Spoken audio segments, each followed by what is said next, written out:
train is coming with its shiny cars, with comfy seats, wheels of stars. So hush, my little ones, have no fear. The man in the moon is the engineer.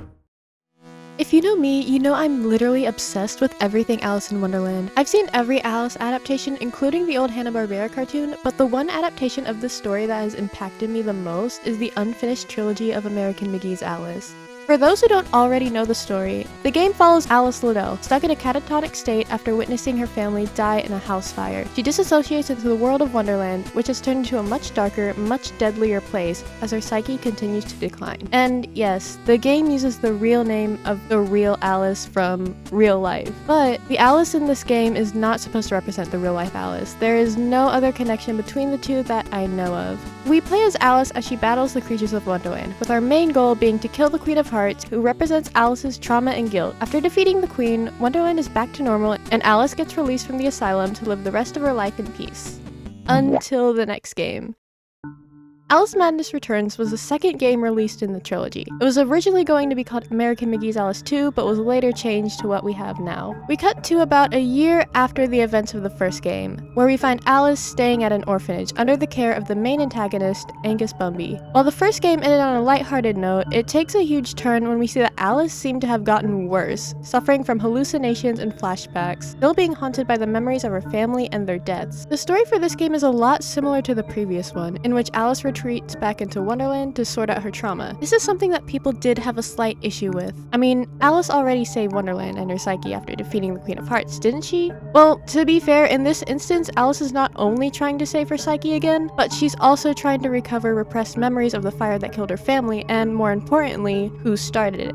It's just another step in fully resolving her trauma and guilt. The one thing that does make these games different from each other, though, is the overwhelming lack of bosses that Madness Returns has compared to American McGee's. There was also an issue of the gameplay being a bit repetitive, which I can also kind of admit after playing Madness Returns like a million times. There were stages I was starting to find boring because, yeah, it did get repetitive. But this isn't the fault of the people behind the game. There was a lot of scrapped and unused content, which included game mechanics, a side plot, and literally all of the bosses. From what we can see from the early beta trailers for Madness Returns, we were supposed to have longer, action-packed London levels, with its own side story where Alice has to run from the police after being accused of murder. There was even a scrapped London plot that's still somewhere in the game files, where Alice was supposed to use a gun, which I think would have been so cool to have in the game. And much like the swimming sequence in American McGee's Alice, Madness Returns was also supposed to have its own version, with Alice sporting a mermaid tail, but this never made it to the final game, and the swimming mechanic in general just got scrapped. This is the one thing I'm the most upset about, because floating around as a mermaid would have been so much fun, and the tail goes so well with the siren dress. I also think having Alice be a mermaid would have matched the environment much more.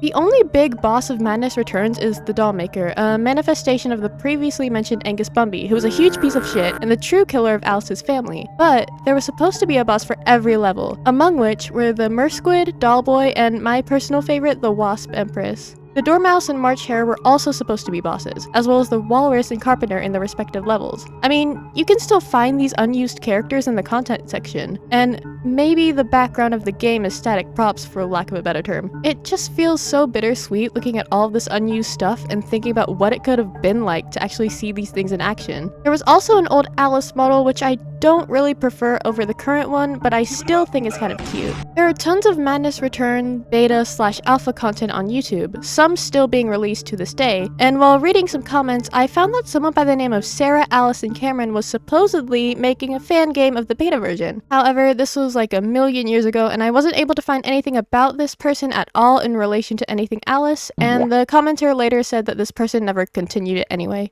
However, while I was searching, I came across a Facebook page called Alice Madness Returns Beta Project, and while the page hasn't been active since 2018, it's linked to a YouTube channel by the name of Kathy Lovegood, and it was active just 3 months ago at the time of me taking these notes. I'm assuming that this person was also making a Madness Returns beta fan game, however, the last video related to it was uploaded 4 years ago, and they haven't given any updates on it since. Alice Asylum was supposed to be the third and final installment of the Alice series, but unfortunately, this game never got to see the light of day. Taking what we know from the design Bible, the game would have had us playing as a younger Alice right after the house fire, regaining her memory again and going through the different stages of grief being represented through domains in Wonderland. We would have gotten a bunch of new dresses for Alice, including a new assortment of weapons. American McGee did try to push for making Alice Asylum, but eventually the project had to be abandoned entirely because EA did not want anything to do with Alice, and didn't even want to give American McGee the rights to even make the game. I still get very emotional thinking about Alice Asylum and how EA is literally just holding this IP captive, letting it sit and collect dust, not doing anything with it. They could have sold it to someone who actually wants to give the series a proper ending, if not American McGee, but no. They are literally doing it because they're assholes, and that's what makes me so pissed off. This series clearly had so much love and passion put into it, and it never got the appreciation it truly deserved. The artwork for Alice Asylum is genuinely one of the most beautiful things I've ever looked at. We were even supposed to get enemies based on the zodiac signs, which actually makes me even more mad that we will never get to see any of this come to life. But honestly, seeing how much content was cut from Madness Returns, EA would have probably do the same thing to Alice Asylum. There was no way EA would have let them finish all of that. There is some hope. There's a creator known as Henri Veras who's working on making an Alice Asylum fan game based on the Alice Asylum design Bible. I was a bit skeptical about the legitimacy of this project at first, but after seeing some of the test footage, I'm really excited to see where this is going. They recently formed a dev team, so that's a really good sign. I really hope a game gets released because Alice needs her happy ending, and I hope EA doesn't come after this person, especially after they worked so hard to put all of this out. But overall, I have really high hopes about this, and I hope someone out there could possibly make a Madness Returns beta fan game too, but I'm probably being too optimistic because it's been years. Honestly, controversial opinion that might get me cooked alive, but I genuinely think that American McGee's Alice has to be one of the best games ever created, at least somewhere in the top 5. Just the music, vibes, and the atmosphere, character design, storytelling, the art, everything about this trilogy is genuinely so beautiful and underappreciated. I don't think I will ever stop loving this series as much as I do. It's been a core part of my life for so long now.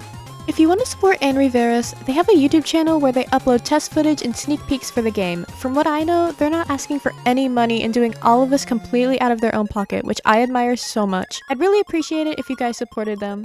Anyways, I hope you guys enjoyed this video. It's a lot different than my usual vids, but I really wanted to start making these types of commentary videos. I had so much fun making this one. I really love these games and I was so excited making this. So if you guys enjoyed this video, make sure to like and subscribe and check out my commission info on my socials. Bye!